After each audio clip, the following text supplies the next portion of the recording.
అందుకే అమెరికాలోని తానా డబ్బులు ఎక్కడికి పోయినాయి? ఇది ఇప్పుడు పెద్ద చర్చ. తానాకి సంబంధించి ఎఫ్బిఐ ఏకంగా విచారణ చేపట్టడం అన్నటువంటి దాని మీద. ఆ డబ్బులు ఇప్పుడు ఆంధ్రప్రదేశ్లో ఎన్నికల కోసం ఖర్చు పెట్టారంటూ ఒక వర్గం ప్రచారం చేస్తుంది. తానా అంటే పడనటువంటి వర్గం. ఇందులో తానాకి సంబంధించిన ప్రతినిధులు ఈ రోజు వరకు నోరు బెదపట్లేదు.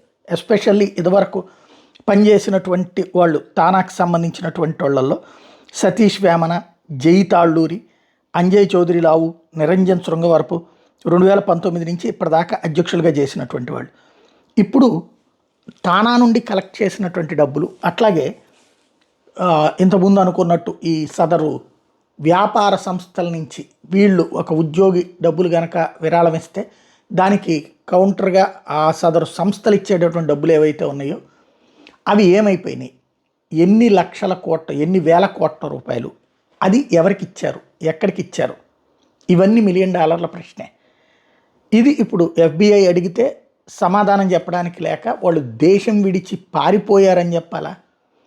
పారిపోయారనడానికి వాళ్ళందరికీ ప్రాపర్టీస్ ఉన్నాయి.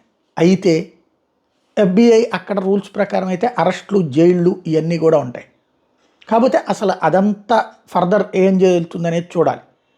ఇక్కడికి మళ్ళీ మేనేజ్ చేసుకోవడానికి అక్కడ కుదురుతుందా లేదా చూడాలి. ఇక్కడికి మళ్ళీ ఏదన్నా లిటిగేషన్స్ దొరుకుతాయా లేదా చూడాలి.